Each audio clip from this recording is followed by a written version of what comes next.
শেহজাদ। আরহা গলা ফাটানো চিৎকারে যেন মুহূর্তের জন্য পুরো রাস্তাটা থমকে গেল। আর এক সেকেন্ডও গাড়ির ভিতরে বসে থাকতে পারল না সে। দরজা খুলে প্রায় ছুটে বেরিয়ে এলো।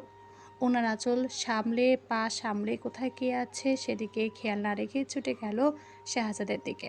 মাটিতে এক হাত থেকে মাথা নিচু করে বসেছিল শাহজাদ। আঘাতটা বেশ জোরে লেগেছে শাহজাদের। আচমকা আঘাতের ধাক্কায় মাথার ভেতরটা যেন ঝনঝন করছে। কপালের একপাশে হাত চেপে ধরে চোখ বন্ধ করে রেখেছিল সে। আর হাত ছুটে গিয়ে তার পাশে হাঁটু গেড়ে বসে পড়ল। কোথায় লেগেছে তোমার? শেহজাদ। মাথায় লেগেছে? খুব বেশি কষ্ট হচ্ছে তাই না? সব আমার জন্য হয়েছে, সব। কথাগুলো বলতে বলতে কাপা হাতে শাহজাদের মাথাটা নিচের দিকে ঘুরিয়ে নিয়ে দেখতে দেখতে হামা করে কেঁদে ফেলল আরহা। আরহার কান্না দেখে মুহূর্তের মধ্যেই নিজের আঘাত যেন ভুলে গেল শাহজাদ। এক হাতে কপাল চেপে ধরে অন্য হাতে আরহাকে নিজের কাছে জড়িয়ে নিয়ে অসহায় চোখে তাকালো। চারপাশের লোকজনও ভ্যাবাচ্যাকা খেয়ে গেল আরহার দিকে তাকিয়ে। ওরা কেউ ভাবেনি ব্যাপারটা এইভাবে গড়াবে। তারা তো শুধু ভয় দেখিয়ে গাড়ি থেকে বের করে আনতে চেয়েছিল। গাড়ির ভেতর থেকে লোক বের হচ্ছে না দেখে একজন রাগের মাথায় গাড়িতে লাঠি দিয়ে আঘাত করছিল। ঠিক সেই মুহূর্তে শেহজাদ দরজা খুলে বেরিয়ে আসবে এটা কেউই বুঝতে পারেনি। ফলে লাঠির আঘাতটা গিয়ে সোজা তার মাথায় পড়েছে। আরহা ওর ফোনের লাইট জ্বালিয়ে শেহজাদের কপালটা একবার দেখে নিল। ফেটে যায়নি কিন্তু বেশ ফুলে গেছে। তা দেখে লোকগুলোর উপর গর্জে উঠল আরহা। আপনারা কি মানুষ? একজন অচেনা অজানা একজন মানুষকে আঘাত করলেন কিভাবে? সাহস কি করে হলো এভাবে আঘাত করার? একে তো শেহজাদকে আঘাত করেছে, তার উপর আরহার এমন গর্জনে ভয় পেল লোকগুলো। একজন বয়স্ক লোক ইতস্তত করে বলল, আর বাবা, এ তো দেখি সত্যি মাথায় লাগছে। আর আমরা তো ইচ্ছে করে মারিনি। আমরা চোর ভেবে গাড়িতে আঘাত করেছি, কিন্তু ওনার এইভাবে লাগবে সেটা কে জানতো? আর আমরা তো। লোকটা কথা শেষ করার আগে আরহা কিছু বলতে নিল আবার, কিন্তু হঠাৎ থেমে গেল। তার চোখ চলে গেল ঠিক সামনের দিকে। ওই লোকগুলোর মাঝে দাঁড়িয়ে আছে মায়া আর শিউলি। ওদের হাতেও লাঠি, আর আরহার মতো ওরাও চোখ বড় বড় করে বিস্ময়ে তাকিয়ে আছে আরহা শাহজাদের দিকে। এখানে শিউলির খালার বাসা। বিকেলে ওরা ঘুরতে এসেছিল আর রাতে থেকে যায়। ঘুমিয়েছিল, কিন্তু কিছুক্ষণ আগে আশেপাশে মানুষের চিৎকার শুনে ভয় পেয়ে বাকিদের মতো ওরা হাতে লাঠি নিয়ে ছুটে বের হয়েছিল। ভেবেছিল সত্যি বুঝে বা কোনো বাড়িতে চোর ঢুকেছে। কিন্তু এখানে এসে তারা যা দেখলো তার জন্য কোনোভাবে প্রস্তুত ছিল না। মায়া প্রথমে আরহার দিকে তাকালো, এরপর মাটিতে বসে থাকা শেহজাদের দিকে, তারপর আবার আরহার দিকে বিস্মিত হলো। কিন্তু এই মুহূর্তে বুদ্ধি হারালো না। সে শিউলি আর ওর হাতের লাঠিগুলো একটু দূরে রেখে এগিয়ে এসে আরহাকে ধরল। আরহা, এমন হলো কিভাবে তোদের? এরা এইভাবে তোদের ঘিরে ধরেছে কেন? শেষ কথাটা মানুষগুলোর দিকে তাকিয়ে বলল, এরপর শিউলিকে ইশারা করলো।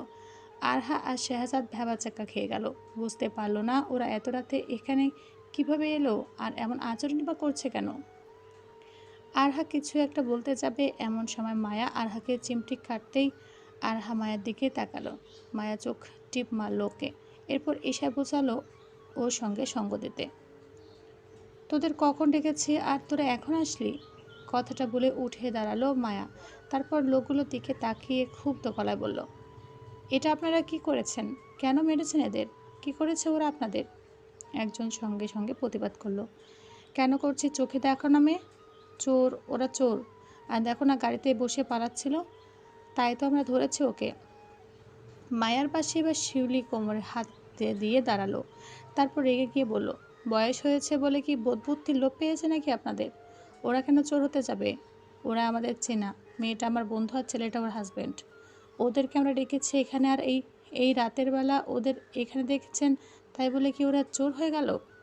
লোকটা কিছুটা শান্ত হলো, তারপর বলল, বুঝলাম, কিন্তু তোমার বান্ধবী আর তার হাজব্যান্ড এত রাতের অন্ধকারে অন্যের বাড়ির গাছের কাছে কি করতেছিল? প্রশ্নটা শুনে মায়া এক মুহূর্তের জন্য থেমে গেল। আর হ্যাঁ, এতক্ষণ চুপচাপ দাঁড়িয়েছিল, নিজেদের পক্ষ থেকে আর কিছুই বলেনি।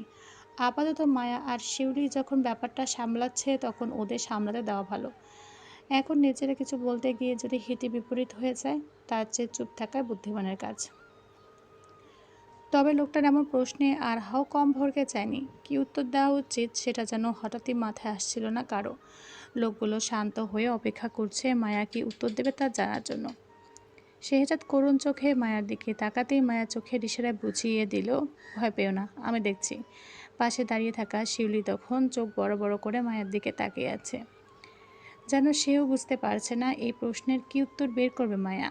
মায়ের মুখেও কয়েক সেকেন্ডের জন্য চিন্তার ছাপ ফুটে উঠল, চোখে মুখে স্পষ্ট দ্বিধা, কি বলা যায়। কিন্তু পর মুহূর্তে আচমকা যেন মাথায় কোনো বুদ্ধি এসে গেল।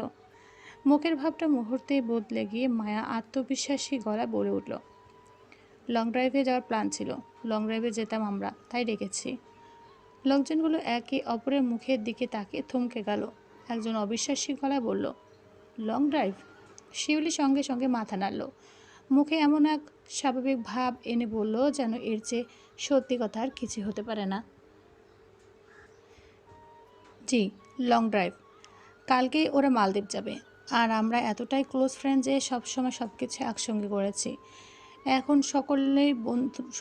সকালেই বন্ধুরা চলে যাচ্ছে, তাই ওরা যাওয়ার আগে একটু দেখা সাক্ষাৎ আড্ডা এইসব করার ইচ্ছে ছিল, তাই ওদের ডেকেছিলাম। একটু থেমে চারপাশে তাকিয়ে আবারও বেশ সাবলীলভাবে বলল, আর বাড়ির সামনে ঘোরাঘুরির কথা বলছেন? ওরা তো জানেই না আমরা ঠিক কোন বাসায় ছিলাম, তাই বাড়িটা খুঁজতে গিয়ে এদিক ওদিক ঘোরাঘুরি করছিল, ব্যাস এতটুকুই। আর হাত চোখ বড় বড় করে মায়ার দিকে তাকিয়ে রইল। ওরা কি বলছে? একটা মিথ্যা ঢাকতে গিয়ে যে এতগুলো নতুন মিথ্যা বানিয়ে ফেলা যায় সেটা আরহা নিজের চোখে না দেখলে বিশ্বাসই করতো না।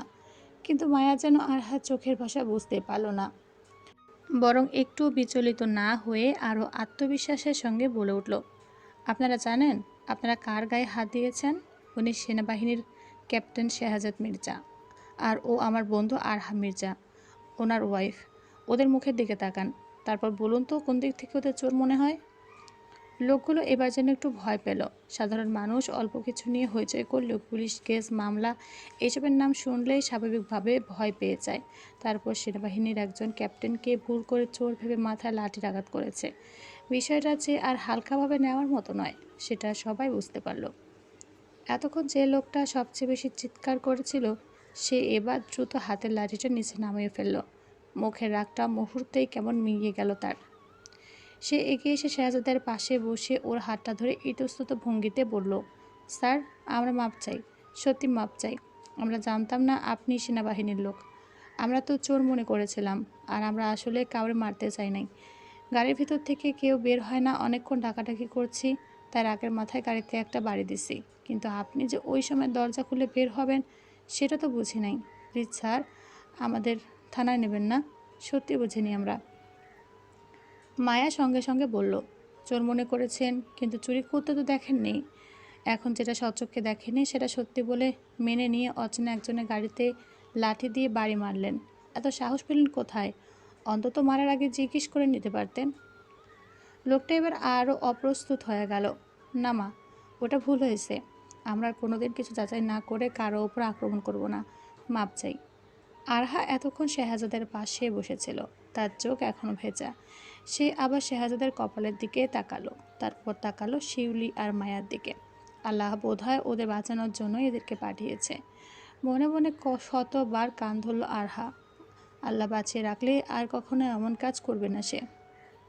মাগো, আমরা যাচ্ছি, তোমরা থাকো, এ বিষয়ে আর কোনো কথা বলা হবে না। এই তোমরা সবাই যাও, নিজেদের বাড়ি যাও, কিছু নেই এখানে, যাও যাও। শেষের কথাটা সবার দিকে তাকিয়ে বলল লোকটা। কথাটা শুনে শেহজাদ এক মুহূর্তের জন্য স্থির হয়ে গেল। তার চোখ অজান্তে মায়ার দিকে চলে গেল। মায়াও শেহজাদের দিকে তাকিয়ে আছে, এরপর শিউলির দিকে। শিউলি মায়ের দিকে তাকিয়ে আছে। তিনজনের চোখাচোখির মধ্যে যেন একটা কথাই ঘুরে গেল, আল্লাহ বাঁচিয়ে দিয়েছে, অর্থাৎ আমরা ব্যাপারটা এখানেই শেষ। শেহজাদ মনে মনে যেন একটু স্বস্তির নিঃশ্বাস ফেলল।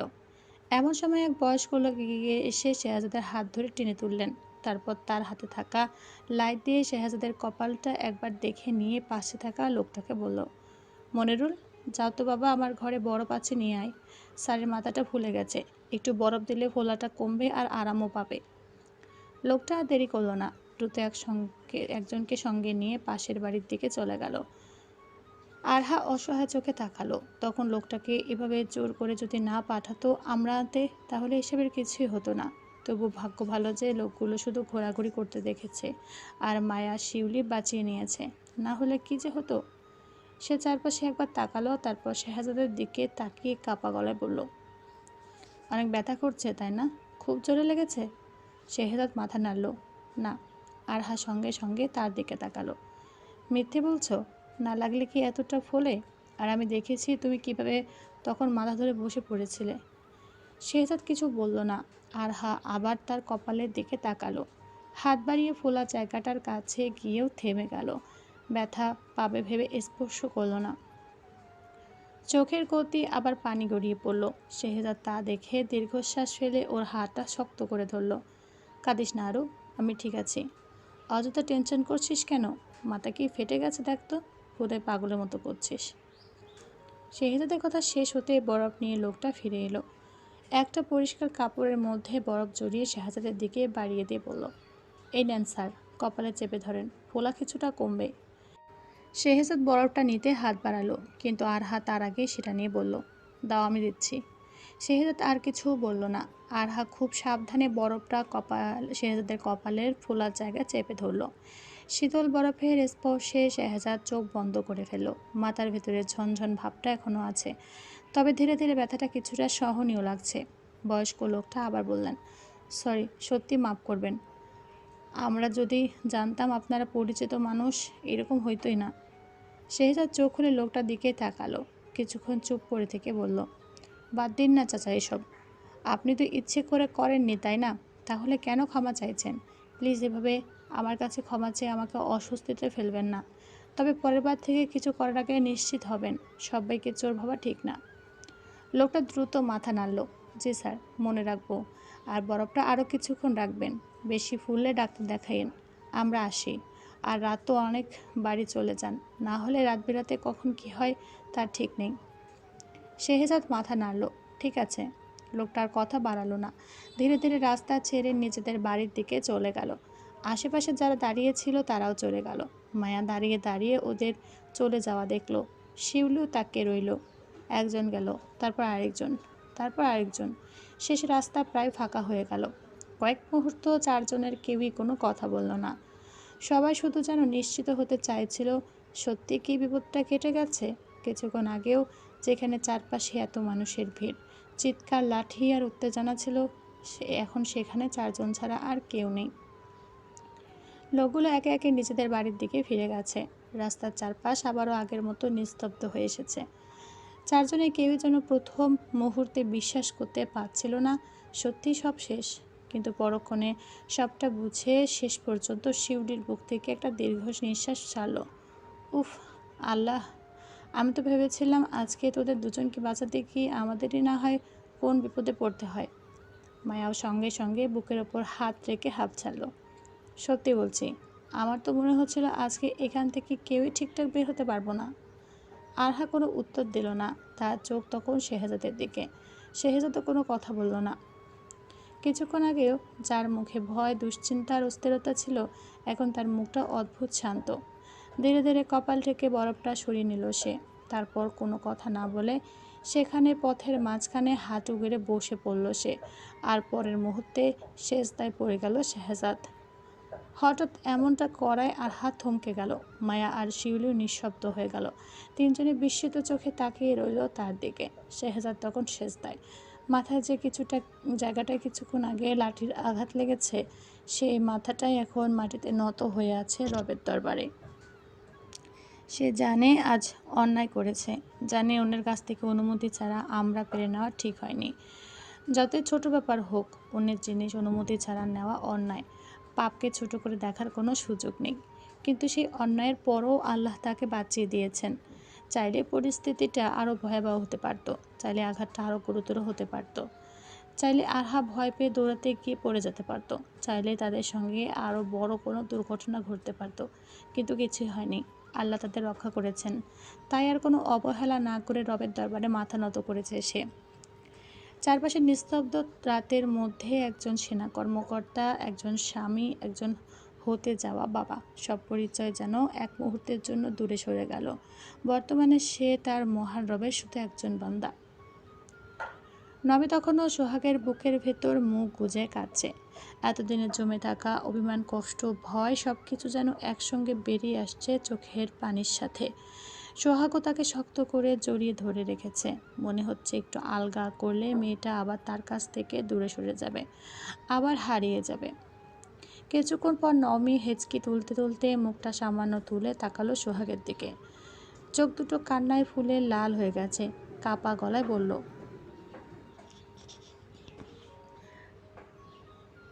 আজ কেন এসেছেন? দুদিন থেকে এতবার ফোন করেছি আপনাকে, কই আপনি তো আসেননি আমার কাছে। তাহলে আজ কেন এলেন? নমির কথাগুলো শুনে সোহাগের বুকের ভেতরটা মোচড় দিয়ে উঠল। এই দুদিন সে কত কিছুই না ভেবেছে। বারবার মনে হয়েছে নমি হয়তো তাকে ভালোবাসে না, হয়তো তার অনুভূতিগুলো একতরফাই ছিল। সেদিন নমির আচরণ, তাকে ফিরিয়ে দেওয়া, সব কিছু মিলিয়ে নিজের অজান্তে মেয়েটার প্রতি অভিমান জমিয়ে রেখেছিল সে। কিন্তু আজ আজ নমির চোখের পানি, কাপা গলা আর ভেঙে পড়া চেহারাটা দেখার পর সোহাগের মনে হলো সে যতটা নমিকে ভালোবাসে, হয়তো নমি তাকে তার চেয়েও হাজার গুণ বেশি ভালোবাসে। সোহা কিছু বলার আগে নমি আবার হেঁচকি তুলে তাকে শক্ত করে জড়িয়ে ধরল। বুকের ভেতর মুখ লুকিয়ে ফুপিয়ে ফুপিয়ে বলতে লাগলো, আপনি জানেন আমি আপনাকে কতটা মিস করেছি। সারাদিন আপনার কথা মনে পড়েছে, রাতে ঘুমাতে গেলেও আপনার কথা মনে পড়েছে। ফোনটা হাতে নিয়েছি আপনাকে কল করব বলে, তারপর মনে হয়েছে আপনি তো আমার ফোনই ধরবেন না। নমের গলা আরও ভেঙে গেল। সোহাগ এবার আর চুপ থাকতে পারল না, কাঁদতে কাঁদতে নিচু গলায় বলল, তাহলে সেদিন বলনি কেন? নমি থেমে গেল। সোহাগের চোখে এতক্ষণ জমে থাকা কষ্ট এবার স্পষ্ট হয়ে উঠল। সেদিন আমি তোমার সামনে দাঁড়িয়ে কি করিনি নমি? নিজের সমস্ত অহংকার, আত্মসম্মান সব কিছু পাশে সরিয়ে তোমার কাছে ভালোবাসা চেয়েছিলাম। তোমার পায়ের কাছে পর্যন্ত বসেছিলাম। গলাটা কেঁপে উঠল তার। তুমি শুধু একটা কথা বলতে পারতে, ভালোবাসো অথবা ভালোবাসো না, একটা উত্তর দিতে পারতে আমাকে। কিন্তু তুমি কিছু না বলে চলে গেলে। তুমি জানো ওই মুহূর্তটা আমার জন্য কতটা অপমানের ছিল? আমি তোমাকে ভালোবাসি বলেই তো তোমার সামনে এতটা নরম হয়েছিলাম। আর তুমি? কথাটা শেষ করতে পারল না সে। সোহাগের দু চোখের পানি গড়িয়ে পুরো গাল ভিজে গেছে। একদিকে হাত থেকে সামনে রক্ত ঝরছে, শরীরটাও যেন ধীরে ধীরে নিস্তেজ হয়ে আসছে। তবুও নমিকে ছাড়ার কোনো ইচ্ছে তার হলো না। কে জানে আল্লাহ তার আর কখনো এমন ভাগ্য দেব কি না, এভাবে নমিকে নিজের কাছে পাওয়ার। তাই হাজার কষ্ট হলেও মেয়েটাকে বুকের সঙ্গে আগলে রেখে দাঁড়িয়ে রইল সোহাগ। নমি কাঁপছিল, শুধু শরীর নয়, তার ভেতরটাও যেন কাঁপছিল বহুদিনের একটা ভয়কে সামনে নিয়ে। কিছুক্ষণ পর খুব আস্তে বলল, সরি, সেদিনের জন্য সরি। আমি ভয় পেয়েছিলাম সোহাগ, সত্যি খুব ভয় পেয়েছিলাম। আমি আর পারবো না, আবার ভয় পেতে পারবো না, আবার কাউকে বিশ্বাস করে ঠকতে পারবো না। সোহাগ স্থির হয়ে গেল। নমির কণ্ঠে আজকের কান্নার চেয়েও বেশি কিছু ছিল। ছিল বহুদিন ধরে বুকের ভেতরে চাপা পড়ে থাকা একটা পুরনো ক্ষত। নমির চোখ মুছে সোহাগের দিকে তাকালো। চোখ দুটো লাল, অথচ সেই চোখের ভেতর কান্নার পাশাপাশি এমন এক ভয় স্পষ্ট যে সোহাগের বুকটা হঠাৎ ভারী হয়ে গেল। আপনি জানেন তো আমি একবার ঠকেছি। রায়হানকে বিশ্বাস করেছিলাম, ওকে বিশ্বাস করে নিজের পরিবারের বিরুদ্ধে গেছিলাম। ভালোবেসে আঁকড়ে ধরেছিলাম ওকে, ভেবেছিলাম মানুষটা আমার হবে, আমার বিশ্বাসটুকু অন্তত আগলে রাখবে। কিন্তু বিনিময়ে কী পেয়েছি? নমির ঠোঁট কেঁপে উঠল, কিন্তু সে থামল না। লাঞ্ছনা ছাড়া কিছুই না। অপমান, চরিত্রের দাগ দিতে পর্যন্ত ভোলেনি সে। তাই সেদিন আপনি যখন আমাকে বললেন আপনি আমাকে ভালোবাসেন, আমি জানি না কেন আমার ভেতরটা কেঁপে উঠেছিল। ভালো লাগছিল, আবার ভয়ও লাগছিল, খুব ভয়। একটু থেমে আবার কাপা গলায় বলল সে, আমি ভাবছিলাম আবার যদি আপনাকে বিশ্বাস করি, আবার যদি আপনার উপর নির্ভর করতে শুরু করি, আর আপনিও যদি ওর মতো একদিন আমাকে ছেড়ে চলে যান, তখন তখন আমি কি করব সোহাগ? শেষ প্রশ্নটার সঙ্গে সঙ্গে নমের গলা ভেঙে গেল। সোহাগের বুকের ভেতরটা মোচড় দিয়ে উঠল। সে কোনো উত্তর দিতে পারল না, কারণ নমের এই প্রশ্নের উত্তর দেওয়ার মতো সহজ কোনো কথা জানা নেই ওর। কাউকে ভালোবাসার প্রতিশ্রুতি দেওয়া সহজ, কিন্তু সেই ভালোবাসার ভয়টা যে একবার ভেঙে যাওয়া মানুষের কাছে কতটা গভীর তা আজ নমির চোখের দিকে তাকিয়ে সোহাগ বুঝতে পারছে। নমি ধীরে ধীরে চোখ নামিয়ে বলল, আমি ভেবেছিলাম আপনাকে সরিয়ে দিলে সব সহজ হয়ে যাবে। আপনার প্রশ্নের উত্তর না দিলে আপনি হয়তো একসময় নিজে থেকেই সরে যাবেন। আর হয়েছিল তো তাই। কিন্তু দেখুন তার উল্টো হয়ে বসে আছে। আপনাকে সরিয়ে দিয়ে আমি ভালোবাসার কাঙাল হয়ে গেছি। একটা তিক্ত হাসি ফুটে উঠল নমির ঠোঁটে। নিজের ভয় থেকে যতই আপনাকে দূরে সরাতে চেয়েছি, ততই আপনি আমার ভেতরে আরও বেশি করে ঢুকে গেছেন। সামান্য দুদিন কথা বলেননি, অথচ আমার মনে হয়েছে যুগ যুগ ধরে কথা বলি না আপনার সাথে। এই দুদিন আপনার কণ্ঠটা মিস করেছি। আপনার সেই আমাকে রসগোল্লা বলে ডাকটা মিস করেছি। আপনার সঙ্গে কথা বলার অভ্যাসটা মিস করেছি। এমনকি আপনার ওপর রাগ করাটাও মিস করেছি। কথাগুলো বলতে বলতে নমির গলা বারবার কেঁপে উঠছিল। শেষের কথাটা বলে যেন হঠাৎ তার সমস্ত শক্তি ফুরিয়ে গেল। কয়েক মুহূর্ত চোখ বন্ধ করে দাঁড়িয়ে রইল সে। বুকটা দ্রুত ওঠানামা করছে। জোরে জোরে শ্বাস নিচ্ছে। মনে হচ্ছে এতদিন বুকের ভেতর যত কথা, যত অভিমান, যত ভয় লুকিয়ে রেখেছিল, সব একসঙ্গে বেরিয়ে আসতে গিয়ে নিজের নিজের অনুভূতিগুলোর কাছে হার মেনে যাচ্ছে। নমি চোখের পানি মুছে নেওয়ার চেষ্টা করলো, কিন্তু যতবার মুছছে ততবারই নতুন করে অশ্রু জমে উঠছে চোখের কোণে। সে আবার বলতে শুরু করলো, সারাদিন মনে হয়েছে আপনি কোথায় আছেন, রাতে ঘুমোতে গেলেও মনে হচ্ছে আপনি এখন কী করছেন, খেয়েছেন তো, আমাকে তো ভালোবাসেন, কতটা ভেঙে পড়েছেন। এইসব ভাবতে গিয়ে বুঝেছি শুধু আপনি নন, আমিও আটকে গেছি ওই আপনাতে। এরপর আর কোনো কথা বলার মতো অবস্থায় ছিল না নমি। এতক্ষণ মনোযোগ দিয়ে ওর কথাগুলো শুনছিল সোহাগ, কিন্তু এবার আর ও নিজেও চুপ থাকতে পারল না। এতক্ষণ যে মানুষটা নিজের কষ্টের কথা বলছিল, সেই মানুষটাই এখন নমির কান্না দেখে নিজের সমস্ত অভিমান ভুলে গেছে।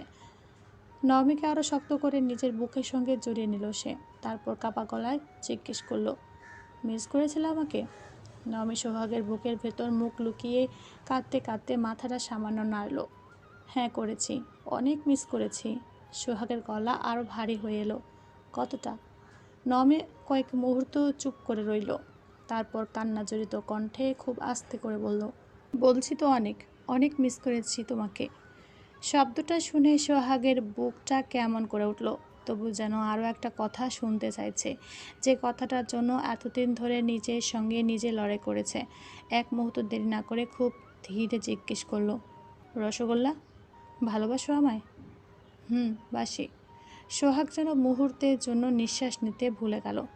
কানে কথাটা ঠিক পৌঁছেছে, তবুও নিজের কানকেই যেন বিশ্বাস করতে পারছে না সে। চোখের পানি মুছে নমির মুখটা নিজের দিকে তুলে ধরল। বিস্মিত চোখে তাকিয়ে থেকে খুব আস্তে বলল, রসগোল্লা, তাকাও আমার দিকে, বলো, আবার বলো, ভালোবাসো আমায়? নমি কাঁদতে কাঁদতে সোহাগের দিকে তাকিয়ে রইল। চোখ থেকে টুপটাপ পানি ঝরছে। তারপরও কান্নার মাঝে ফিসফিস করে বলল, ভালোবাসি। সোহাগের চোখ দুটো মুহূর্তে ভিজে উঠল আরও বেশি। তবুও যেন মন ভরল না তার। আবার বলো। নম এবার কাঁদতে কাঁদতেই চোখ বন্ধ করে ফেলল। বলছি তো সোহাগ, ভালোবাসি। প্লিজ আরেকবার, প্লিজ প্লিজ। নমি এবার সোহাগের বুকের উপর দুম করে একটা ঠুটো মারল। কান্নার কারণে গলাটা ভেঙে গেছে পুরোপুরি। তবুও যেন এতদিনে জমে থাকা কথাগুলো আজ আর আটকে রাখতে পারছে না। হাউমাউ করে কাঁদতে কাঁদতে হাঁটু গেড়ে বসে পড়ল সোহাগের সামনে। তারপর কাপা গলায় অশ্রু ভেজা চোখে সোহাগের দিকে তাকিয়ে বলল, ভালোবাসি, ভালোবাসি, ভালোবাসি, অনেক ভালোবাসি। আই লাভ ইউ সোহাগ। কিছু জানি না আমি, সমাজ জানি না, আমার দুঃখ কষ্ট, আশা প্রত্যাশা, রাগ অভিমান কোনো কিছু নয়। শুধু একটা জিনিস জানি, সেটা হলো তুমি। আবারও বলছি, দেখো, ভালোবাসি তোমায়। কখনো ছেড়ে যাবে না তো আমায়? ধোঁকা দেবে না বলো? কি বলছো? হ্যাঁ বোকা পুরুষ, ছেড়ে যাওয়া কি এতই সহজ? তুমি আমার কাছে বিশাল সমুদ্রের জলরাশির মতো, যেদিকে তাকায় শুধু তোমার ভালোবাসা আর ভালোবাসা। এই সমুদ্র ছেড়ে কেউ কি স্বেচ্ছায় পুকুরে ঝাঁপ দিতে চায়? সোহাগ আর নিজেকে ধরে রাখতে পারল না। চাপা কান্না নয়, এবার শক্ত করে কেঁদে উঠল সে। এতক্ষণ ধরে বুকের ভেতর জমিয়ে রাখা সমস্ত কষ্ট, ভয়, অভিমান আর অনিশ্চয়তা যেন একসঙ্গে অশ্রু হয়ে বেরিয়ে এলো। নমিকে পায়ের কাছ থেকে তুলে আরও শক্ত করে নিজের বুকের সঙ্গে চেপে ধরে কাঁদতে লাগলো সোহাগ। এই একটা কথাই তো জানতে চেয়েছিল সে। শুধু এই একটা বিষয় জানার জন্যই তো এতদিন ধরে এত অভিমান, এত কষ্ট, এত দূরত্ব। নমি তাকে ভালোবাসে কি না, এই একটা উত্তরই তো সোহাগের সমস্ত অস্থিরতার কারণ ছিল। আর আজ সেই উত্তরটা সে পেয়েছে। কান্নার মাঝেও সোহাগের ঠোঁটে অদ্ভুত এক হাসি ফুটে উঠল। নমি তাকে ভালোবাসে, সত্যিই ভালোবাসে। ছোট্ট নিধি তখনও মায়ের পাশেই ঘুমিয়েছিল। গভীর ঘুমে মাঝখানে হঠাৎ কারো কান্নার শব্দে ঘুমটা ভেঙে গেল তার। ঘুম জড়ানো অবস্থায় হাত বাড়িয়ে বিছানাটা হাতড়ে প্রথমে মাকে খুঁজল নিধি, কিন্তু পাশে নমিকে না পেয়ে ধীরে ধীরে উঠে বসলো সে। চোখ দুটো কষলে কয়েকবার মিটমিট করে সামনে তাকাতেই অন্ধকার ঘরের আবছা আলোয় একটা দৃশ্য চোখে পড়ল। থমকে গেল নিধি। তার মাম্মাম কাউকে শক্ত করে জড়িয়ে ধরে হাউমাউ করে কাঁদছে। নিধি কিছুক্ষণ সেদিকে তাকিয়ে রইল। ভয় পায়নি ঠিক, শুধু বুঝতে পারছিল না এত রাতে তার মাম্মাম কাকে জড়িয়ে ধরে এভাবে কাঁদছে। তারপর ধীরে ধীরে বিছানা থেকে নেমে ছোট ছোট পায়ে এগিয়ে গেল সে। কিছুটা দূরে গিয়ে দাঁড়াতেই মানুষটাকে চিনতে পারল। ওর ভালো আঙ্কেল, সোহাগ আঙ্কেল। চোখে পানি, চুল উস্কো খুস্কো, মুখটা কেমন বিধ্বস্ত, আর গায়ে কোনো পোশাক নেই। এত রাতে সোহাগ আঙ্কেলকে তাদের ঘরে দেখে ছোট্ট নিধি একটু অবাক হলো ঠিকই, কিন্তু পরক্ষণে তার চোখ আটকে গেল আঙ্কেলের হাতে রক্ত। নিধি রক্ত ভীষণ ভয় পায়। চোখ দুটো মুহূর্তে বড় হয়ে গেল তার। আর সোহাগ নমিকে এত শক্ত করে জড়িয়ে ধরে আছে যে তার হাতের রক্ত নমির পিঠেও লেগে গেছে। নমি সাদা পোশাকের পেছনটা রক্তে লাল হয়ে গেছে। সেটা দেখে ছোট্ট নিধির মাথা আরও গুলিয়ে গেল। রক্তটা কার? মামামের নাকি ভালো আঙ্কেলের? ছোট মানুষ, এত কিছু বোঝার বয়স হয়নি তার। শুধু এতটুকু বুঝতে পারছে কেউ একজন খুব ব্যথা পেয়েছে। হঠাৎ সোহাগের চোখের দিকে তাকিয়ে আরও ভয় পেয়ে গেল নিধি। সোহাগের চোখ কেমন টুলুটুলু হয়ে এসেছে। কয়েকদিন ধরে ঠিকমতো ঘুম হয়নি, খাওয়া দাওয়া হয়নি। তার উপর নমিকে নিয়ে গত দুদিনের অস্থিরতা, কষ্ট, আর আজ রাতে সেই ভয়ঙ্কর ছুটে আসা, সব মিলিয়ে শরীরটা এমনিতেই ভেঙে পড়েছিল সোহাগের। তারপর গেটে ধারালো শিখ হাতের মাংস ভেদ করে যাওয়া, সেখান থেকে রক্ত ঝরতে ঝরতে গেট টপকে ঢোকা, পাইপ বেয়ে দোতলায় ওঠা, ছাদ পেরিয়ে সিঁড়ি বেয়ে নমির ঘর পর্যন্ত আসা। পুরো পথটায় যেন তার রক্তের লাল দাগে ভরে গেছে। এত রক্ত যাওয়ার পরও নিজের শরীরের দিকে তাকানোর সময়টুকু সে দেয়নি, শুধু নমির কাছে পৌঁছতে চেয়েছে। আর এখন নমিকে কাছে পেয়ে যেন শরীরটা নিজের সমস্ত হিসাব একসঙ্গে চাইতে শুরু করেছে। মাথাটা তার ভার হয়ে আসছে, চোখের সামনে সব কিছু যেন ঝাপসা লাগছে। শরীরের সমস্ত শক্তি ধীরে ধীরে নিঃশেষ হয়ে যাচ্ছে। কিন্তু নমি তাকে শক্ত করে জড়িয়ে ধরে আছে, তাই সোহাগ কিছু বলতেও পারছে না। ছোট্ট নিধি স্থির হয়ে দাঁড়িয়ে রইল। তারপর আবার রক্তের দিকে তাকালো। এবার আর নিজেকে সামলাতে পারল না মেয়েটা। ঠোঁট কাঁপতে শুরু করলো, চোখ দুটো মুহূর্তেই পানিতে ভরে উঠল। তারপর ভয় কেঁদে উঠল নিধি। মাম্মাম! নমি যেন হঠাৎ চমকে উঠল। সোহাগের বুক থেকে মুখ তুলে চারপাশে তাকাতেই নিধিকে দেখতে পেল সে। আর নিধির চোখ তখন সোজা সোহাগের রক্তাক্ত হাতের দিকে। মাম্মাম, বাল্য আঙ্কেলের হাতে রক্ত! কথাটা বলতে বলতেই কান্না ভেঙে পড়ল ছোট্ট মেয়েটা। নমির বুকের ভেতরটা কেঁপে উঠল। এতক্ষণ সোহাগকে ফিরে পাওয়ার আনন্দ, এতদিনে জমে থাকা কষ্ট আর কান্নায় সে যেন ভুলেই গিয়েছিল ঘরে আরও একটা ছোট মানুষ আছে। কিন্তু নিধি রক্তের কথা বলছে কেন? সোহাগের হাতে রক্ত মানে? সে সোহাগকে ছেড়ে দিয়ে একটু পিছিয়ে গিয়ে তাকালো সোহাগের দিকে। এবার যেন অবাক হয়ে গেল। মানুষটার খালি শরীর, আর সে এতক্ষণই বুকটাতে নিজের অশ্রু বিসর্জন দিয়েছে। এই উস্কো খুস্কো চুলের মানুষটাকে ধরে নিজের ভালোবাসার কথা স্বীকার করেছে।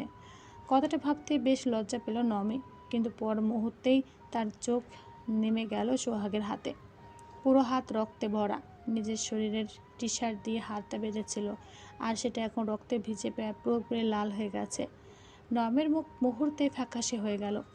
সোহাগ! সোহাগ কোনো উত্তর দিল না, শুধু একটু এগিয়ে এসে নমির কাঁধে মাথাটা একটু বেশি ভর দিয়ে চোখ বন্ধ করে ফেলল। সোহাগকে এমন দেখে নিধির কান্না যেন আরও বাড়ল। নমি সোহাগের মুখটা তুলে ধরে টলমল চোখে তাকালো ওর দিকে। সোহাগ, কি হয়েছে তোমার? এত রক্ত? রক্ত কোথা থেকে এলো? আরও কোনো উত্তর দিল না সোহাগ, কিন্তু শরীরটা হঠাৎ কেঁপে উঠল ওর। পরক্ষণে নমির বুকের উপর থেকে তার সমস্ত ভার নেমে এলো। এক সেকেন্ড সময় পেল না নিজেকে আটকানোর। ধপ করে মেঝেতে ঢলে পড়ল সে। ভয়ে চিৎকার করে উঠল নমি। এতটা রক্তক্ষরণ হয়েছে যে নিজেকে সামলানোর দায় হয়ে গেছে ওর। নমের বুকটা কেঁপে উঠল। আল্লাহ! এই একটা শব্দই তার গলা দিয়ে বের হলো। কয়েক মুহূর্ত আগেও যে মানুষটা তার সামনে দাঁড়িয়েছিল, যে মানুষটা তাকে শক্ত করে জড়িয়ে ধরে কাঁদছিল, সে এখন প্রায় জ্ঞান হারানোর মতো অবস্থায় তার উপর ঢলে পড়েছে। নমি তাড়াতাড়ি তার মুখটা নিজের দিকে তুলল। সোহাগ, চোখ খোলো। সোহাগ। সোহাগ কষ্টে চোখের পাতা মেলল। চোখ দুটো এতটাই ভারী যে মনে হলো পরক্ষণে আবার বন্ধ হয়ে যাবে। নমি। শব্দটা তো ক্ষীণ যে নমি ঠিক মতো শুনতেও পেল না। কি হয়েছে তোমার? এত রক্ত? তুমি এখানে এলে কিভাবে? এত রাতে তো গেট বন্ধ থাকে। কিভাবে এলে? সোহাগ উত্তর দেওয়ার চেষ্টা করলো। ঠোঁট নড়ল কিন্তু শব্দ বের হলো না। কয়েক সেকেন্ড চোখ বন্ধ করে শ্বাস নিল সে। তারপর অসম্ভব কষ্টে বলল, গেট টপকাতে গিয়ে। নমি ভ্রু কুঁচকে তাকালো। গেট? সোহাগ ধীরে ধীরে সবটা বলল। রাতে ঘুম থেকে উঠে শিহাবের মেসেজ পাওয়া, ওকে হারানোর ভয় পাওয়া, অন্ধকারে বাইক রেখে গেট টপকাতে যাওয়া, গেটের ধারালো শিখে হাত আটকে যাওয়া, মাংস ভেদ করে শিখ ঢুকে যাওয়া, তারপর থামেনি সে। রক্তাক্ত হাত নিয়ে পাইপ বেয়ে দোতলায় ওঠা, ছাদের দরজা খোলা পাওয়া, সিঁড়ি বেয়ে উঠে তার ঘরের সামনে এসে দাঁড়ানো। সবটা বলতে বলতে সোহাগের কণ্ঠ আরও দুর্বল হয়ে আসছিল। নমি নির্বাক হয়ে শুনছিল। প্রথমে অবিশ্বাস, তারপর ভয়, তারপর নিজের অজান্তেই চোখ বেয়ে পানি গড়িয়ে পড়ল। এতক্ষণ ধরে সে শুধু ভেবেছে সোহাগ কেন তাকে বুঝলো না, কিন্তু মানুষটা যে তার কাছে আসার জন্য নিজের শরীরটাকে এভাবে শেষ করে ফেলেছে সেটা একবারও ভাবেনি সে। তুমি এতক্ষণ ধরে এভাবে রক্ত ঝরতে ঝরতেও আমাকে জড়িয়ে ধরেছিলে? নমির গলা কেঁপে গেল। সোহাগ এবার আর উত্তর দিল না, শুধু চোখ বন্ধ করে ফেলল। নমি বুঝে গেল এই দুর্বলতা শুধু মানসিক ক্লান্তির জন্য নয়। এতক্ষণ ধরে রক্ত ঝরেছে, তার ওপর কয়েকদিন ঠিকমতো খাওয়া ঘুম হয়নি, তারপর এতটা পথ উঠে এসেছে। তার বুকের ভেতরটা মোচড় দিয়ে উঠল। মানুষটা তাকে এতটা ভালোবাসে? এই প্রশ্নটার উত্তর যেন এতদিনও বুঝতে পারেনি সে। কিন্তু এখন কাদার সময় নেই, কারণ ঠিক সেই মুহূর্তে বাইরে থেকে একটা গলা ভেসে এলো। নমি। নমির শরীর জমে গেল। কিছুক্ষণ পর আরেকজনের গলা। নমি, কি হয়েছে মা? আমি মা বলছি। এত জোরে চিৎকার করলি কেন? নমির মুখ ফ্যাকাশে হয়ে গেল। শেহজাদরা এখনও ফেরেনি। এত রাত হয়ে যাওয়ার পরও ছেলেটার কোনো খবর না থাকায় মমতাজ বেগমের ঘুম আসেনি। মা তো, ছেলে বাইরে থাকলে বুকের ভেতরটা এমনিতেই অস্থির হয়ে থাকে। তার উপর হঠাৎ নমির চিৎকার শুনে তিনি আর এক মুহূর্ত বিছানায় থাকতে পারেননি। তাই সবাইকে ডেকে নিয়ে ছুটে আসতে গিয়ে একটু দেরি হয়েছে বটে, কিন্তু তবু এসেছে নমির ঘরের সামনে। আর এখন দরজার সামনে রক্তের দাগ দেখে আরও ভয় বেড়েছে তাদের। নমির বুকটা ভেতরটা ধক করে উঠল। এই রক্ত যদি কেউ দেখে ফেলে, দরজা খুললে এই অবস্থায় যদি সোহাগকে দেখে ফেলে, তাহলে শুধু নমি নয়, সোহাগও বিপদে পড়বে। কী করবে বুঝে উঠতে পারল না সে। এমন সময় ক্ষীণ স্বরে ডাকল নিধি। মাম্মাম। নিধির ক্ষীণ গলায় নমির দৃষ্টি নিচে নামল। ছোট্ট মেয়েটা তখনও কাঁদছে, কিন্তু তার চোখে অন্যরকম একটা ভাব। নিধি হঠাৎ সোহাগের দিকে তাকালো, তারপর ঘরের এক পাশে থাকা খাটটার দিকে, তারপর ছোট্ট ছোট্ট হাতে পিঠ দিয়ে চোখের পানি মুছে সোহাগের সামনে এসে আচমকা সোহাগের হাত ধরে টানতে শুরু করলো। বাল আঙ্কেল, তোলো। মাম্মাম, হেলেপ মাম্মাম। নমি হতভম্ব হয়ে মেয়ের দিকে তাকালো। নিধি, কী করছো তুমি? নিধি কোনো উত্তর দিল না। ছোট্ট দুই হাতে যতটা শক্তি আছে সবটুকু দিয়ে সোহাগকে টানতে লাগলো। সোহাগ তখন প্রায় অচেতনের মতো, নিজের দাঁড়ানোর শক্তিটুকু নেই। কিন্তু নিধি নাছোড়বান্দা, তা দেখে নমি সোহাগকে টেনে তুলল। তারপর নিধির দেখানো পথ ধরে টানতে টানতে তাকে খাটের পাশ দিয়ে পেছনের দিকে নিয়ে গেল। খাট আর দেয়ালের মাঝখানে খুব বেশি জায়গা নেই, কিন্তু একজন মানুষ কোনোভাবে কাত হয়ে বসে থাকতে পারবে। সোহাগও যেন আর কিছু বুঝতে পারছে না নিধির টানে সেদিকে গিয়ে বসে পড়ল সে। তারপর ধীরে ধীরে মাথাটা এসে ঠেকল নিধির ছোট্ট কোলে। নিধি নিজের দুহাত দিয়ে সোহাগের মাথাটা নিচের বুকে জড়িয়ে ধরল। তারপর ছোট্ট হাত জোড়া দিয়ে চুলে আঙুল চালাতে চালাতে ফিসফিস করে বলল, অল বয় নেই মাম্মাম, দলদা খোলো, কেউ দেখবে না, দাও মাম্মাম, নানু ভাই দাও, দাও ওকে। কথাটা বলে সোহাগকে এমনভাবে জড়িয়ে ধরল যেন ভালো আঙ্কেলকে সে লুকিয়ে ফেলেছে। নমি কয়েক সেকেন্ড মেয়েটার দিকে তাকিয়ে রইল। এই ছোট্ট মেয়েটার এতটুকু মাথায় এত বুদ্ধি কোথা থেকে এলো কে জানে, কিন্তু এখন সেটা নিয়ে ভাবার সময় নেই। বাইরে আবার ডাক পড়ল, নমি, দরজা খোল মা, টেনশন হচ্ছে তো, দরজাটা খোল। নমির দ্রুত চোখের পানি মুছে ফেলল। তারপর নিজের অবস্থা খেয়াল করতে থমকে গেল। চুল এলোমেলো, চোখ লাল, পোশাকটা কান্নায় কুঁচকে গেছে। আবার জামার পেছনে সোহাগের রক্ত। তাই এই অবস্থা দরজা খোলা যাবে না। তাই তাড়াতাড়ি পাশে পড়ে থাকা একটা সাধারণ ওড়না তুলে নিচের শরীরটা ভালো করে পেঁচিয়ে নিল সে। চুলগুলো হাত দিয়ে গুছিয়ে নিল। তারপর একবার পেছনে তাকালো। খাটের আড়ালে সোহাগের নিস্তেজ হয়ে পড়ে আছে। নিধি তার কোলে মাথা দিয়ে বসে আছে। নমের বুকটা কেঁপে উঠল। সে খুব নিচু গলায় বলল, একদম শব্দ করবে না। নিধি সঙ্গে সঙ্গে আঙুল ঠোঁটে রেখে মাথা নাড়ল। নিশ্চিত হওয়ার পর নমি দরজার কাছে গেল। তারপর একবার গভীর শ্বাস নিয়ে দরজাটা খুলে দিল সে। দরজা খোলার সঙ্গে সঙ্গে সামনে দাঁড়িয়ে থাকা মমতাজ বেগম প্রায় ছুটেই ঘরের ভেতরে ঢুকতে যাচ্ছিলেন, কিন্তু নমি থামিয়ে দিল। কি করছো মা, এত রাতে? মমতাজ বেগম থমকে দাঁড়ালেন, আর ভেতরে প্রবেশ করলেন না। কি হয়েছে মা, এভাবে চিৎকার করলি কেন? ভয় পেয়ে তোর বাবাকে নিয়ে ছুটে এলাম। নমি দ্রুত এক পা সামনে এসে পথটা আটকে দাঁড়ালো। কিছু হয়নি মা। তার কণ্ঠ স্বাভাবিক রাখার চেষ্টা করলেও শেষ শব্দটায় সামান্য কাঁপন ছিল। মমতাজ বেগমের চোখ সঙ্গে সঙ্গে তার মুখে গিয়ে আটকালো। কিছু হয়নি মানে? তোর চিৎকারে তো ভয়ে আমার দম বন্ধ হয়ে আসছিল। পেছন থেকে আফতাব হোসেনও এগিয়ে এলেন। তিনি প্রথমে নমির দিকে তাকালেন, তারপর ঘরের মেঝের দিকে, তারপর দরজার সামনে পড়ে থাকা রক্তের দাগের দিকে। মুহূর্তে তার চোখ বদলে গেল। এই রক্ত! নমের বুকের ভেতরটা যেন থেমে গেল। তবু মুখে যতটা সম্ভব স্বাভাবিক ভাব এনে বলল, আমি আমি তো সেটার জন্য ভয় পেয়েছি আপু। আফতাব হোসেন ভ্রু কুঁচকে তাকালেন। মানে? নমি এক মুহূর্ত থামল, তারপর খুব স্বাভাবিক গলায় বলল, ঘুমের মধ্যে হঠাৎ একটা শব্দ পেয়েছিলাম। ঘুম ভেঙে দেখি দরজার কাছে রক্তের দাগ। প্রথমে ভেবেছিলাম কেউ হয়তো বাইরে আহত হয়েছে, তারপর এত রক্ত থেকে ভয়ে চিৎকার করে ফেলেছি। আফতাব হোসেন নিচু হয়ে রক্তের দাগের দিকে তাকালেন। তার চোখ এবার আরও সরু হয়ে এলো। রক্তটা তো বাইরে থেকে ভেতরে এসেছে মনে হচ্ছে। নমের বুকের ভেতরটা ধক করে উঠল, কিন্তু এবার নিধির বুদ্ধিটাই যেন তাকে সাহস দিল। নমে তাড়াতাড়ি বলল, হয়তো কোনো বিড়াল বা কুকুর আহত হয়েছে বাবা। আমার দরজার সামনের জ্বালানির নিচে তো প্রায় বিড়াল আসে। আমি তো দরজা খুলে বাইরে যাইনি, কিন্তু রক্ত দেখে ভয় পেয়ে চিৎকার করেছি। তারপর নিধিও ঘুম থেকে উঠে কাঁদছিল, এজন্য এত জোরে চিৎকার করেছি।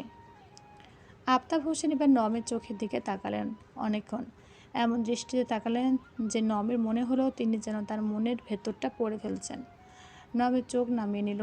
তাদেরকে আফতাব হোসেন আর কিছু বললেন না, শুধু ঘরের ভেতরে একবার তাকালেন। নমের পেছনের খাটটা দেখা যাচ্ছে। সব কিছু যেন স্বাভাবিক, তবুও বাবার চোখের সন্দেহ পুরোপুরি কাটল না। সকালে আলো ফুটলে ভালো করে একবার হলে দেখে নিও। যদি কারো রক্ত হয় তাহলে বিষয়টা হালকাভাবে নেওয়া যাবে না। নবের দ্রুত মাথা নাড়ল। জি আপু। মমতাজ বেগম তখনও চিন্তিত। তুই ঠিক আছিস তো মা? হ্যাঁ মা, ভয় পেয়েছিলাম শুধু, এখন ঠিক আছি। আর নিধি? নমি সঙ্গে সঙ্গে মেয়ের দিকে তাকালো। নিধি বুঝে গেল। সে খাটের আড়াল থেকে চোখ মুছে মায়ের দিকে তাকিয়ে খুব স্বাভাবিক গলায় বলল, আমি ঠিক আছি মাম্মাম। মমতাজ বেগমের বুকটা একটু শান্ত হলো। আচ্ছা, তাহলে দরজা লাগিয়ে ঘুমিয়ে পড়িস, আর ভয় পেলে আমাকে ডাকবি।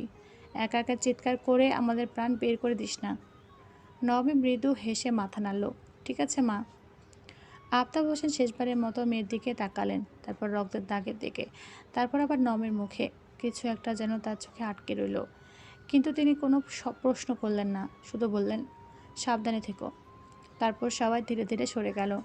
পায়ের শব্দ করিডোর পেরিয়ে দূরে মিলিয়ে যেতে লাগলো। নমি দরজার ফাঁক দিয়ে আরও কয়েক সেকেন্ড তাকিয়ে রইল, তারপর ধীর করে দরজাটা বন্ধ করে ছিটকিনি তুলে দিল। এরপর দরজার পিঠ ঠেকিয়ে কয়েক সেকেন্ড চোখ বন্ধ করে দাঁড়িয়ে রইল। বুকের ভেতরটা তখনও ধুকপুক করছে, বেঁচে গেছে। আফতাব হোসেন কিংবা মমতাজ বেগম কিছু বুঝতে পারেনি, কিন্তু ঠিক তখনই খাটের আড়াল থেকে নিধির ছোট্ট গলা ভেসে এলো, মাম্মাম, ভালো আঙ্কেলকে আগে তাজকাল দেখাও, আঙ্কেল নলে না। নমের বুকের ভেতরটা আবার কেঁপে উঠল। সে ছুটে গেল খাটের পেছনে। সোহাগ নিঃশব্দে পড়ে আছে নিধির কোলে, চোখ বন্ধ, মুখ ফ্যাকাশে। নমের সমস্ত ভয় এবার একসঙ্গে ফিরে এলো। সে কাপা হাতে সোহাগের মুখটা ছুঁয়ে ফিসফিস করে বলল, সোহাগ চোখ খোলো প্লিজ, ভয় লাগছে আমার, প্লিজ। অসহায় গলায় ডাকলো নমে, কিন্তু কোনো উত্তর এলো না। সোহাগ জ্ঞান হারিয়েছে। চারপাশে ফজরের আজান ছড়িয়ে পড়েছে। রাতে সমস্ত অন্ধকার ধীরে ধীরে ফিকে হয়ে আসছে। দূরের মসজিদ থেকে ভেসে আসা আজানের সুরে কয়েক ঘন্টা আগে সেই উত্তেজনাময় রাতটা রেশও যেন একটু একটু করে মিলিয়ে যাচ্ছে। এতক্ষণ শিউলির খালার বাসাতেই ছিল সবাই। রাতের ঘটনার পর আর বাইরে বের হওয়ার সাহস করেনি কেউ। তার উপর শেহজাদের মাথায় তখনও হালকা ফোলা। আরহা বারবার বরফের সেঁক দিয়েছে, পানি খেয়েছে, আবার কখনো কপাল কুঁচকে স্বামীর দিকে তাকিয়েছে। এরপর আজান হতে নামাজ আদায় করে আল্লাহর দরবারে ক্ষমা প্রার্থনা করেছে দুজনে মিলে। শিউলির খালা চা করে দিয়েছে। খাওয়া শেষ হতে শেহজাদ উঠে দাঁড়ালো। চল আরু, এবার যাওয়া যাক। আজ আবার ফ্লাইট, সব কিছু কমপ্লিট করতে হবে। আরহা সঙ্গে সঙ্গে তাকালো। এখনই? হুম, সকাল তো হয়ে গেছে। এখানে আর থেকে মানুষগুলোকে কষ্ট দেওয়ার কোনো মানেই হয় না। আরহা আর কথা বাড়ালো না। শেহজাদের কথা মতো উঠে শিউলির খালার কাছে গিয়ে বিদায় নিয়ে এসে মায়া আর শিউলির সামনে দাঁড়ালো। তোরা কি আমাদের এগিয়ে দিতে যাবি? আমরা বের হচ্ছি। মায়া হাই তুলে বলল, যাবি তো বুঝলাম, কিন্তু এত ভোরবেলায়? চারদিকে তো এখনও অন্ধকার আছে। শেহজাদ মুচকি হাসলো, এগিয়ে এসে মায়া আর শিউলির সামনে দাঁড়ালো। তারপর বলল, অন্ধকার থাকলেও যেতে হবে মায়া। আমরা নিশ্চয়ই টেনশন করছে। ফোন যে করবো চার্জ শেষ হয়ে গেছে। আর মাত্র তো কয়েক ঘন্টা আছি, তারপর তো ফ্লাইট। এতটুকু সময় থাকি ওদের সাথে? এটা কিন্তু ঠিক হলো না ভাইয়া। আমাদের কিন্তু লং ড্রাইভে যাওয়ার কথা ছিল। কথাটা বলে আরহার দিকে তাকিয়ে চোখ টিপে হেসে ফেললো শিউলি। তা দেখে বাকিরাও হাসলো। শেহজাদ আবার ওই আমার কথা উঠতে অস্বস্তিতে পড়ল। তা দেখে আবারও হাসলো দুজনে। মায়া এগিয়ে এসে মুখোমুখি দাঁড়ালো শেহজাদের। এখনও এভাবে কেন গুটিয়ে যাচ্ছেন ভাইয়া? যা হয়েছে বাদ দিন না। আর শুনুন, আমাদের জন্য মালদ্বীপ থেকে কিন্তু অনেক কিছু আনবেন। বউ নই বলে সব কিছু ছেড়ে দিচ্ছি না। শেহজাদ এবার মাথা তুলল। তারপর বলল, ঠিক আছে আনবো। আর দেশে ফিরে সবাই মিলে আবারও একদিন লং ড্রাইভে যাব। তবে ধন্যবাদ তোমাদের। জানি মিথ্যা বলেছ, কিন্তু ওই পরিস্থিতি থেকে বেরিয়ে আসতে সাহায্য তো করেছ। এটা আমার সারা জীবন মনে থাকবে। কেউ আর কথা বাড়ালো না। মায়া শিউলি একে একে এগিয়ে এসে আরহাকে জড়িয়ে ধরল। তারপর আরহার পেটে চুমু দিয়ে বলল, আমাদের ছোট্ট ক্যাপ্টেন হোক কিংবা ক্যাপ্টেনের পেঙ্গুইন, খেয়াল রাখিস ওর। হুদায় লাফালাফি করিস না। আরহা বাধ্যমের মতো মাথা নাড়ল। এরপর আবারও শিউলির খালাকে বলে ওরা বেরিয়ে এলো বাসা থেকে। শিউলি আর মায়াও এলো ওদের এগিয়ে দিতে। শেহজাদ গাড়ির চাবি হাতে সামনে এগিয়ে যাচ্ছিল। আরহা তার একটু পেছনে, মায়া আর শিউলির সঙ্গে। কিন্তু গাড়ির কাছাকাছি পৌঁছাতেই আচমকা আরহা থেমে গেল। তার উপর ভয়ে প্রায় লাফিয়ে উঠল সে। শেহজাদ মুহূর্তে ঘুরে দাঁড়ালো। কি হয়েছে? কোনো সমস্যা আরু? পেটে ব্যথা পেলে নাকি? আরহা শেহজাদের প্রশ্নের উত্তর দিল না। কাপা আঙুলে গাড়ির সামনে দেখালো। ওইখানে দেখো, আমাদের গাড়ির সামনে কেউ একজন দাঁড়িয়ে আছে না, মানুষের মতো? শেহজাদ তাকালো। আসলে গাড়ির সামনের দিকে একটা মানুষের অবয়ব দাঁড়িয়ে আছে। ভোরের অন্ধকারে মুখটা স্পষ্ট বোঝা যাচ্ছে না। তবে শেহজাদ দমল না। আর এক মুহূর্ত দাঁড়িয়ে না থেকে সতর্ক হয়ে সামনে এগিয়ে গেল। আপনি কে? আমার গাড়ির পাশে কি করছেন? অবয়বটা নড়ল। আরহা সঙ্গে সঙ্গে শিউলির হাত চেপে ধরল। শেহজাদ আরও কয়েক পা এগিয়ে গেল। তারপর মুখোমুখি দাঁড়াতে লোকটার মুখটা স্পষ্ট হয়ে উঠল। আরহা, মায়া, শিউলি তিনজনও তার পেছনে এসে দাঁড়িয়েছিল। চারজনের চোখ একই সঙ্গে স্থির হয়ে গেল লোকটার উপর। এক মুহূর্তের জন্য যেন কারো মুখে কোনো শব্দ নেই, কারণ সামনে দাঁড়িয়ে থাকা মানুষটা কোনো অচেনা মানুষ নয়। এটা তো রায়হান, নমের প্রাক্তন হাজব্যান্ড। তার হাতে কয়েকটা সরঞ্জাম, একটা কাটিং প্লাস, সঙ্গে আরও কিছু জিনিস। সে এখানে কেন এসেছে, কী করতে এসেছে কিছুই বোঝা যাচ্ছে না। কিন্তু তাকে দেখার সঙ্গে সঙ্গে আরহার বুকের ভেতরটা কেমন করে উঠল। মায়ার মুখের হাসি উধাও, শিউলির চোখও কঠিন হয়ে গেল। এই মানুষটার জন্য নমের জীবনে এত কষ্ট, তবুও তো সবাই ওকে ছেড়ে দিয়েছিল। কিন্তু আজ এত সকালে সে এখানে কি করছে? শেহজাদ দাঁত খিচিয়ে দাঁড়িয়ে আছে।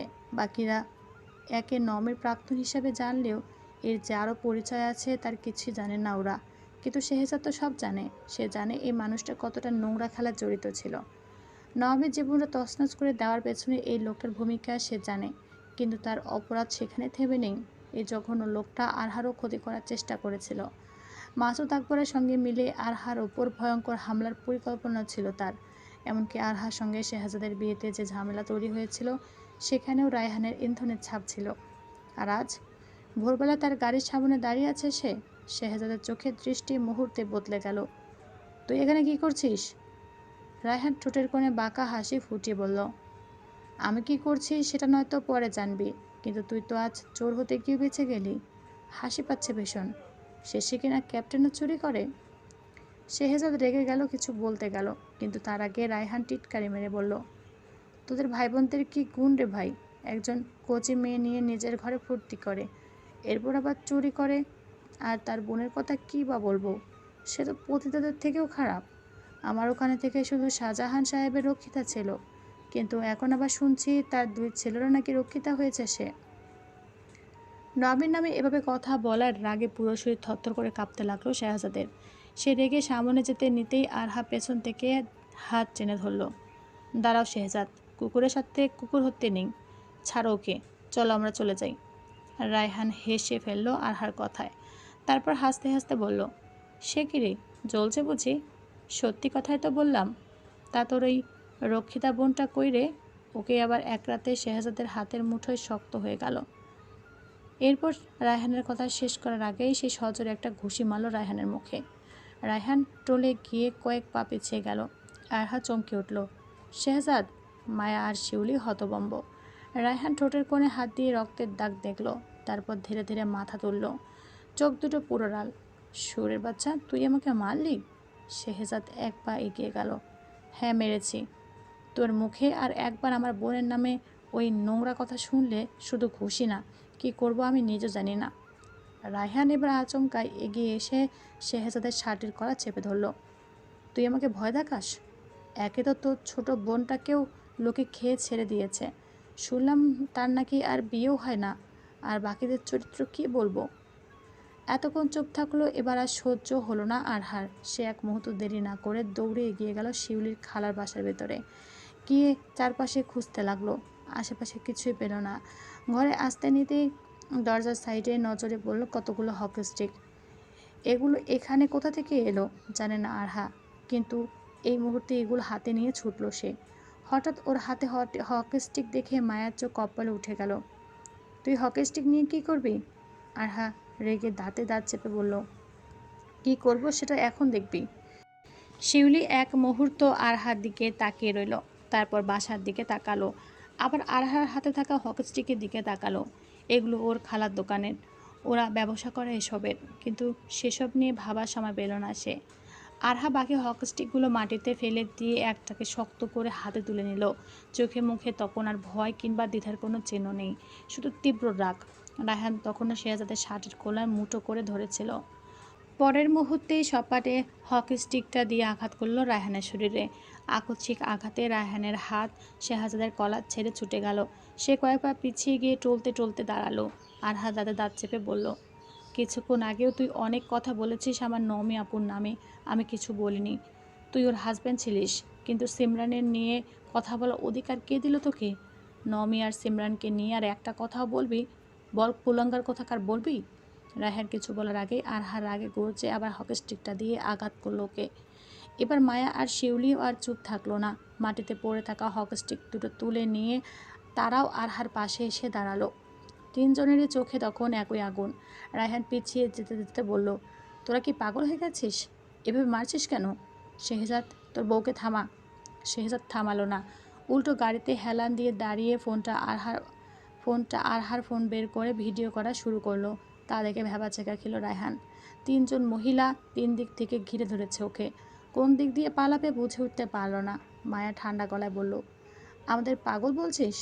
তুই মেয়েদের নিয়ে যেসব নোংরা কথা বলেছিস, তারপরেও যদি তোকে ছেড়ে দিই তাহলেই বরং আমরা পাগল। তোর মতো কুলঙ্গারকে বাঁচিয়ে রাখার কোনো মানেই হয় না।